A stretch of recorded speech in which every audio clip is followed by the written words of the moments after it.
นี่มันอะไรเฮ้ยมันเร็วมากเลยโอ้โหเร็วมากนี่ปีหนึ่งมันต้องมีแบบนี้นะมันไหนเอาปีหนึ่งหายไปไหนกูอยู่นี่กูนี่มีแบบนี้ต้องกันสิแบบนี้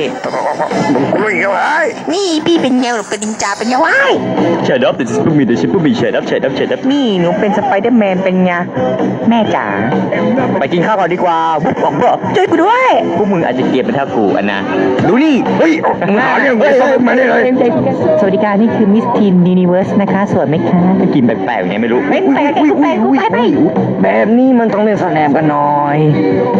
ตาทันปิดประตูเลยไอ้เพื่อนดูดิไม่เป็นชาวล็อกดูดิไม่ป่วยสักเลยนี่คือการปีนแบบขั้นเทพนี่เป็นไงน้องหล่อไหมล่ะนี่คือการมึงแบบชี้ๆของกูเองลำบากลำบนนะกลมเลยสิ่งเดียวที่ข้าต้องการทำน่ะเหรอนี่เลยกินข้าวอย่างเดียวเฮ้ย UFO เฮ้ย UFO เฮ้ยบึนเด็กแว้นเด็กแว้นบึนเดี๋ยวดูดีกูอยากกินแล้วเฮ้ยอย่าไหนเด้อเหมียวคิกบึนเฮ้ยชิบหายตำรวจการเป็นนินจาทำแบบนี้นี่เป็นไงมึงชวนแม่งไงบึน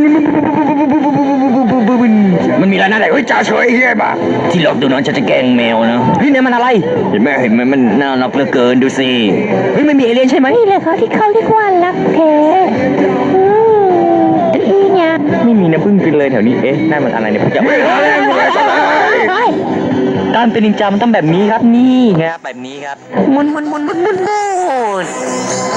การออกกำลังกายมันต้องออกทุกเช้าทุกเย็นทุกบ่ายนะลดน้ำหนักหน่อยหนูไม่รู้หนูไม่ได้ทำหนูไม่รู้ห้องใต้ด่ากูเหรอแม่มึงขายทัวร์อ้าวมึงรู้ได้ไงเนี่ยควายอ้าวด่ากูอีกเฮ้ยหนังสือแฮร์รี่พอตเตอร์อยู่นะกูจะอ่านเฮ้ยมันล่วงไปแล้วใช่ไหมเฮ้ยโคตรแย่แล้วแย่ชิบหายแล้ว